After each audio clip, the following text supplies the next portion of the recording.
Praise lord, వందనాలు. ఎలా ఉన్నారు?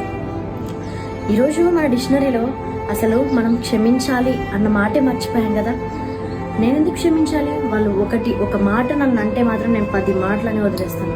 అసలు వాళ్ళు నన్ను ఎంతో బాధ పెట్టారు, నన్ను ఎంతో హింసించారు, నన్ను ఎన్నో దూషించారు. వాళ్ళ వల్ల నేను చాలా నష్టపోయాను. నేను వాళ్ళని క్షమించే ప్రసక్తే లేదు అని ఆలోచిస్తున్నావా? ఇది కాదు కదండి దేవుడు మనకు నేర్పించిన మాదిరి.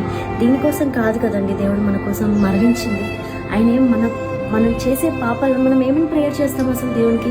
దేవా, నా పాపాలను క్షమించయ్యా అని ప్రతి ఒక్కరు 99.9%గా ప్రతి ఒక్కరు దేవా నన్ను క్షమించయ్యా అన్నప్పుడు మరుక్షణమే ఆయన నేను క్షమిస్తాడు కదా. మరి మీరేంటండి మనుషులను క్షమించడానికి ఆలోచిస్తున్నారు? వారు మిమ్మల్ని నన్ను క్షమించండి అనని మీ దగ్గరికి సారీ అని చెప్పడానికి వచ్చాము. మీరు సిద్ధంగా ఉండండి వాళ్ళని క్షమించడానికి.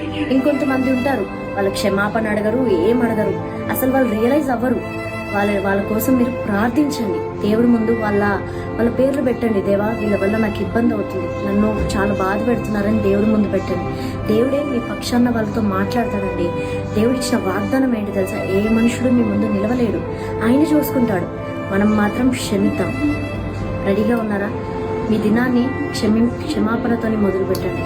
ఎవరైతే మీ మైండ్లో వాళ్ళని నేను క్షమించాలా అన్న వాళ్ళు మీ మైండ్లోకి వస్తారు కదా, వాళ్ళని ఇప్పుడే క్షమించండి. ఆమేన్.